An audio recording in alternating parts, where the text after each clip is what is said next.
Episode 3, The Ice Mountain and the Hidden Tower. Estello's? The great bear was astonished. To get there, you'll need to ride down the icefall that runs along the eastern side of Mount Lesso. Once you reach the bottom, you'll be almost there. A day or two of running and you'll arrive. Bolo can carry you down on his back to repay you. You can't descend that icefall alone. It's far too dangerous. Wonderful, wonderful, everyone cheered. The wolf nodded. A fine idea. But I must run home. There are 6 new pups in the family, and I need to find them something to eat. Seppo slid down from Mikki's back and went to the wolf. The wolf lowered his head so Seppo could put his arms around him. Seppo hugged him and thanked him from the bottom of his heart for risking himself to protect them. The wolf only smiled. It was a joy to help you and your friends. I'll come again whenever you blow the whistle that Grayfer gave you. He sprinted off, his last words carrying on the wind. Good road to you. And he was gone. Well then, will you set out? The bear reminded them. Or will you come to supper first? Seppo looked at Mikki and Boody. From their faces it was clear. Dining in the great bear's cave would be magnificent. Seppo answered boldly, We'll come. We'll continue our journey in the morning. The cave wasn't far. 20 minutes wading through deep snow, and they arrived. It was immense, built from great blocks of ice and covered with snow, a splendid sight. This is where we live, said Bolo. Me, Mother, Grandma, and Grandfather. Grandma was making supper. Grandfather had gone down the icefall to the leaf forest where he'd met a black bear, an old friend from childhood, and they had much to discuss. The evening was wonderful. They ate and drank their fill, and Seppo told the bear family how they'd met Mikki, how Boody had tumbled into the field and started boasting, how they'd received the letter, and how they were now on their way to Estello's to solve the mountain's secret. Mother, may I go with them? Bolo asked hopefully. Bolo, you know, polar bears don't live in the leaf forest, Mother said gently. Bolo nodded, and after more talk they all fell asleep, one after another. Morning was beautiful, sunny and still, as if inviting all 4 to a great adventure with the icefall. After breakfast, Seppo stepped aside to check the supplies he had brought. Bolo's mother came to him. Seppo, what I told you yesterday is true. Besides you and the old one, there are 2 more beings like you. Seppo didn't argue. He knew exactly how he had come into the world. Every 100 years, the lebra flower blooms at midnight and casts out its seeds. Grandfather had placed 10 drops of blood into the seed, 3 from the wisest beast, 3 from the wisest bird, and 4 from the family of the forest folk. That was how Seppo came to be. But he didn't explain all this. He simply said he had never met the others, and Grandfather had never spoken of them. Then you have another secret to solve, the bear mother laughed softly. Seppo, I have something that may help you. She took out a tiny bottle and placed it in his hand. 3 drops of this water will freeze for a short while anything that stands in your way. You may need it on the road. Seppo stepped closer, put his arms around her neck, and whispered his thanks. With supplies checked, Seppo climbed onto Bolo's back this time, so the cub wouldn't have to run alone. Boody stood tall on Mikki's back, and they set off toward the icefall. Everything went splendidly. They crossed several smaller snowy hills and met a great family of hares who darted into hiding at the sight of them. Do hares never play with anyone? Seppo asked. No, Seppo, Bolo replied. Foxes bully them whenever they can, so they keep away from others. They stopped for a moment. Bolo told stories about the snow and the icefall, the foxes, the hares, and the animals who live near Mount Lesso. After a short rest, they moved on at full speed. Seppo rode on Mikki now, while Boody balanced on Bolo's shoulders, wings spread in case speed stole his balance. Soon they stood atop the mighty icefall. Wow, said Seppo, there's no way we can get down from here. Oh yes, we can, Bolo grinned. Watch this.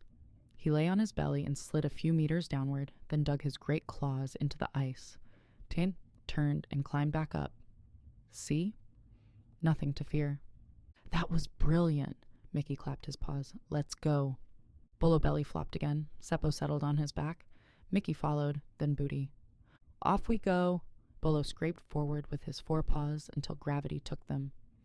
At first it was pure joy. Everyone laughed, truly everyone. Ice chips fanned up from Bolo's claws in sparkling sprays, so thick no one could see, and that made it funnier still. Yoo-hoo! Woo! They shouted over one another. Midway down, Mikki spotted a large shape in the slope ahead. He tried to shout, but the wind swallowed his voice. Bolo had seen it too. His mouth opened in alarm. The speed was too great to stop. He pressed his claws into the ice again and again, but they barely slowed. He gulped air and cried, "Hold on tight!" Then it happened. They slammed full speed into Bolo's grandfather, returning from his visit. In a blink, everything reversed. Grandfather went first, Seppo pinned next, Boody and Mikki behind, and last of all, Bolo. The old bear didn't slide long. He buried his claws deep, stopped, hauled Seppo to his side with one paw, then pulled Bolo up as well. He was furious, not because they had hit him, but because they had dragged him down. The rest of the descent went smoothly. Bolo braked often, so the speed wouldn't grow too great. No one laughed now. They simply watched the vast white mountains rushing past. Soon they shot into the green leaf forest. "We must see Bolo home." "It's too warm for him here," said Seppo. "Let's stay one night," suggested Mikki. "Then we'll have another evening together." All agreed. The evening passed quietly. No noise, no fuss. Seppo wondered what Estello's would look like. "I think it must be a terrible place," Boody said, "if no one wants to live there. Tomorrow evening we'll find out." Bolo rose before the others, took his things, and headed back to the icefall. He didn't want to wake them or prolong the sorrow of parting. Besides, he couldn't enter the leaf forest anyway. Without snow and ice, a polar bear's thick coat is misery. They had all promised to visit him on their way back. Seppo woke to birdsong, saw that Bolo had slipped away, and understood. Bolo hadn't wanted to make them sadder. Mikki woke too and nudged Boody, who had been sleeping between Mikki's paws. "There's no safer bed," Boody declared drowsily. Bolo climbed well. Broad paws and powerful claws made him a superb ice climber. Suddenly he noticed something green lying in the snow, a tube he had seen many times in his grandfather's paw. He turned it over puzzled, and then he understood. Grandfather had been in the leaf forest for over 3 days.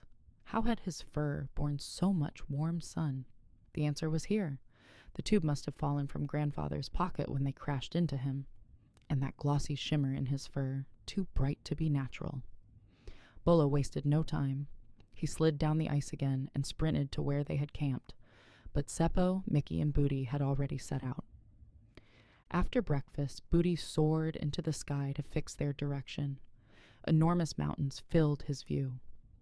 "That way, I can see them," he cried. Seppo leapt onto Mikki and they ran hard. They wanted to reach the mountains by nightfall. Mikki ran so fast that Boody couldn't keep pace and had to land on Mickey's back now and then to rest. The leaf forest was beautiful, very green. Brown trunks, green leaves, nothing else to catch Seppo's eye. Bolo's heart gave him no peace. He rubbed himself thoroughly with the cream and searched for Mickey's tracks. Tiger prints were easy to follow here, unique, unmistakable, so Bolo could hardly go wrong. He drew a deep breath and plunged at full speed into the thick green. Mikki, Seppo, and Boody were already close to the mountains when Mikki slowed. Soon the three stood before 4 colossal peaks. "Whoa," Mikki breathed. The letter didn't lie. The scene was simple and severe. Only the lower halves were visible. Clouds smothered the tops, and the mountains widened as they rose. Nothing but black rock and a few dead trees. No life. From somewhere inside came a rumbling. It was hard to say where, but it was there. The place was frightening, no doubt about it. Dusk was falling. "Let's go back to the leaf forest for the night," Boody urged. "Absolutely not," said Seppo. "I want to hear what happens here after dark." "Are you crazy?" Boody shivered. "This is why we came," Seppo answered quietly. Night fell. Around midnight, the noise grew louder. Clouds covered the sky, no stars, no light. Boody shook with fear and jumped at every crackle. Strange sounds drifted everywhere. Suddenly they heard a rustle behind them, coming closer. The three rose and edged back. In the deep dark they could see nothing. Mikki, to steady himself and the others, remembered he was a tiger. He charged the approaching shape with a true tiger's roar. Seppo swelled with pride. Such a small tiger, and so brave. But before Mikki could reach it, a familiar voice called, "It's me, Bolo. I came after you." He told them the whole story of Grandfather's cream. With the mystery of the night solved, the four friends slept. They would need their strength for the day ahead. Morning was foggy. Seppo woke first, head clear and full of good thoughts. He ate a couple of dried mushrooms without waking the others and walked closer to the mountain. The ground was dead, no green, only black earth and mist. The rumbling seemed to swell. Seppo searched with his small, sharp eyes. There had to be some way into the mountains. Surely someone had tried before. Not a living soul to ask, he thought on his way back. Boody and Bolo were awake now and scolded him for wandering off alone. Mikki stretched and asked if they were finally going to solve the great mountain's secret. Seppo mounted Mikki, Boody flew alongside, and Bolo ran ahead. The plan was to circle the mountain. They hadn't gone far when Boody spotted a small creature. A snake, Seppo thought. Grandfather had said snakes could be deceitful and sly. As they drew near, Seppo saw something was wrong. The snake lay as if dead, only its eyes flickering. Seppo slid down from Mikki to look closer. In a whispering hiss, the snake explained that a herd of large animals had trampled him in their rush that morning. Only his tail could move. "That's bad," Seppo said gently. "I have something to take the pain away. Then you'll heal and slither again." Grandfather's salve worked. "How can I ever thank you?" the snake gasped. "Is there any way I can repay you?" "We want to solve the great mountain's secret," said Seppo. "The mountain's secret?" The snake, whose name was Ceasing, was horrified. "I know no one who has dared challenge the mountain. Long ago, a few animals tried." "And what became of them?" Seppo asked eagerly. "What became of them?" "I don't know. They vanished," Ceasing said, and all four fell silent. "There is no path into its heart and no wings high enough to reach its crown," Ceasing added. "That won't stop us," Seppo said firmly. "We didn't come all this way to turn back without trying. Tell us anything. Every word brings us closer." "I have little to tell. No one comes here. Most animals give it a wide berth. The strong and swift run past without even looking, as you saw when they ran over me this morning." He paused. "You should turn back and leave the mountain in peace. There's life inside that rock, and whoever pokes it is struck hard. Thank you again, but I must go. I've lost half a day already." And he began to crawl away. When he was gone, Mikki said, "He's hiding something." He wasn't quite honest. "You may be right," Seppo murmured, eyes on the ground, "but we have our own work. Let's get closer. There must be something that can take us into the mountain's heart." They had taken only a few steps when they heard a faint scrape. Ceasing was returning. "Are you lost?" Bolo asked. "No. I came back because I wasn't truthful with those who saved my life. I'd feel terrible if something happened to you. I know something that may help. There's a tiny hole in the mountain side. I've been there once or twice. Water inside the mountain runs in circles, falling of its own accord. I don't know how it gets to the top, but downward it falls, smooth and sure." "That could help a lot," Seppo hummed. "Will you take us there?" "I will. But climbing is dangerous. The mountain is wider at the top than at the base, as if it doesn't want anyone on its back," Ceasing warned. "No problem," said Bolo. "My big claws will keep us anchored." "And mine will keep me from falling," Mikki added proudly. And so it began. Boody chose to fly for safety. Mikki took Seppo on his back. Ceasing coiled around Bolo's neck like a thick necklace that suited him surprisingly well. They ran to the wall and started climbing. Mikki and Bolo climbed expertly, so much so that they even had breath to toss replies to Boody's teasing from above. The climb took the whole day, and just before sunset they reached a small opening. From within came the sound of water. "Here it is," Ceasing whispered. Now I truly must go, or my family will be angry. He turned, pushed off the mountainside, and simply fell. Wow, Mikki marveled. Won't he be hurt? No, Seppo reassured him. I read that snakes can do that. What about us? Boody asked. We'll sleep inside the hole, and in the morning try to descend along the water, Seppo said, and he slipped in first.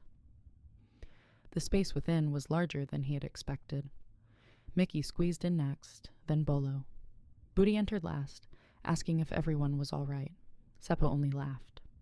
Inside, the mountain looked like the outside, dead, frightening stone, and a trembling that sometimes grew stronger, as if the mountain knew strangers had come. Bolo curled up in the far corner, Mikki at his side. Seppo settled comfortably between Mikki's forepaws. Only Boody stood alone by the opening.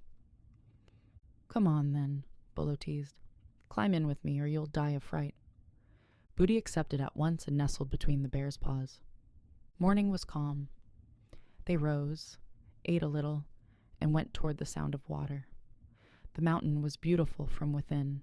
Shafts of sunlight pierced through great cracks, and green moss gleamed on stone. It wasn't as grim inside as it had seemed. Soon they stood before the falling water itself, an enchanting sight. Water poured in through one opening and out another, forever finding new ways to descend. How do we get past that? Bolo wondered. Simply like this, Seppo said slyly. He took out the little bottle from Bear Mother, opened it, and let 2 drops fall into the stream. The roar faded. The water turned to ice.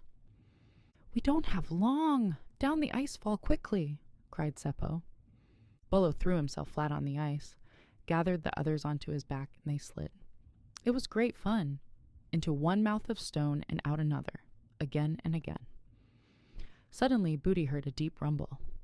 He looked back. Far behind, a great wall of water was racing toward them. The ice is melting! It's melting! He shrieked. I see a big opening on the right, into the mountain's heart. Bolo, guide us there, and we're saved, Seppo shouted. The water rushed closer. Faster! Faster! I'm getting wet! Boody yelped. Bolo dug the claws of his right paw hard into the ice, made a great turn, and they plunged into the large opening. With a chorus of yells, they fell 4 or 5 meters and splashed into a vast pool in the mountain's center. Seppo surfaced first, and when his eyes cleared, he met Grandfather's gaze. Always with a racket and a crash, Grandfather teased. Can't you arrive any other way?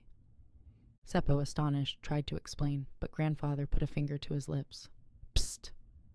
Dry yourself and look around, then come up to the top room of the tower. I must speak with you. Send your friends to Beak. He'll know what to do. Seppo knew Beak, a great sea eagle whom Grandfather had raised from a frail chick. The eagle family had been too large and food too scarce. They had gladly given the little one to Grandfather, who fed him mushroom fish delicacies until he grew into the mighty Beak. The others climbed out of the pool in silence, stunned by what they saw. Was this paradise? All around was green, fields of flowers and towering trees. Everything was clean and tended. As for the thunder, the answer stood on the highest peak. 4 windmills, one at each corner, whirling to drive away the clouds that tried to force themselves into the mountain's heart. The more clouds, the faster they spun, and the more the mountain trembled. Seppo told his friends that the old one wanted to speak to him in the highest room of the tower. The castle was simply a broad, very tall tower, with stairs winding around it to the topmost window, barely visible from below. They passed through a flower pavilion to Uncle Beak, who didn't look surprised at all. Some adventure, eh? He said mildly. That made Seppo think. Such a calm welcome must have a reason. Come, Seppo, Beak said. I'll take you to the old one's room. There are many answers waiting. That cheered Seppo at once. Answers are exactly what I need, he thought, and leapt onto Beak's back. The eagle flew to the highest window ledge, set Seppo down, and joked, You're taking the stairs back down. Then he was gone. Seppo turned and found a chaotic room. Just like him, he smiled. Never had time to put things in their place. A vast table, half the room, was heaped with everything imaginable. Leaves, moss, bark, and countless objects Seppo couldn't name. Beside it stood the old one, who looked exactly like Seppo, only older with a beard to the floor. "When it touches the ground, I trim it," he liked to say. "Otherwise it tangles my walking." He had seen Seppo come. He beckoned him closer, pulled out a chair, and motioned for him to sit. "We have much to talk about," Grandfather said. "There are things I've never told you. Now that you're past 50, now that you've read my books and learned about animals, oils, and the other crafts that keep you moving through life, I have a new task, one that concerns you, and me as well." He paced the room, hands clasped behind his back. "Yes, well," he continued, "you've solved the great mountain's secret, which stood unsolved for centuries. Season may creep through the cracks now and then and guess that something unusual is here, but that's all. You did well. You've shown skill, cleverness, courage, and, most important, great gentleness toward animals. In short, you've proven yourself a true child of the forest folk." "Bolo's mother told you about 2 others like you," he said. "Yes, she did," Seppo blurted. "Don't interrupt," Grandfather scolded lightly. "Let me finish, then you may ask." He went on. "It's true. You have a mother and a father." He handed Seppo a heavy book. "This is their great dream, the one they vanished while pursuing. They longed to make a rain cloud whose drops were blended from plants, sand, and water gathered from the 4 corners of the world, and most important, from warm and cold vapor. Mixed together, it would become a rain that spreads to the farthest reaches of the earth. Whoever the drops touch will know no malice." Seppo gasped. "Then all animals and birds could play together. Foxes and hares, everyone." "Exactly," said Grandfather. "But first you must travel to the 4 winds, and it will not be easy. Your parents left on the very night the lebra flower cast you from its seed. I don't know where they began. I didn't ask. And they likely wouldn't have told me. On your journey, you must learn what you can." "Where do I start?" Seppo asked. "Run south until you find the Hedgehog Sea. In its midst lies Mira Island, shielded by rain. You must not touch the raindrops." "What happens if I do?" "I don't know." "You'll learn there," Grandfather said. "At the island's southern tip, there is an old well filled with red desert sand. Bring me 10 handfuls. Be extremely careful. The south is filled with clever and ambitious creatures. Can my friends come?" "Of course," he smiled. "Let's speak of them. Bolo is one of the strongest creatures in the animal kingdom. Where force is needed, he will help. I'll give you a flask of Vera water. It will keep Bolo cold within so he won't suffer from heat. It freezes his inside. His body will stay small, but his character will grow with the times." "What does that mean?" Seppo asked. "It means Bolo will remain small, but his heart will become great and brave." "Wow," Seppo breathed. "Now Boody," Grandfather continued, "he's a bird of the north. His kin fly south every winter. He will guide you. He has the root in his blood. Warm currents will carry him to the right place, even with his eyes closed. Remember that." "And Mikki?" Seppo asked quickly. "You haven't forgotten him?" "Forgotten?" Grandfather chuckled. "Never. Mikki is special. He's a true tiger. He too has received Vera water from me. That's why he won't grow larger. But a great tiger's heart ticks inside him. Wherever stealth is needed, send Mikki. His skill, wit, and cunning outstrip any creature. No one hears his steps, and he can stand all day unseen. He can fool even the craftiest foe. That is your Mikki. Tomorrow morning, set out. Beak has packed your bags. Everything you'll need is inside. Now go. I have other matters." "But," Seppo began. "No buts," Grandfather said firmly.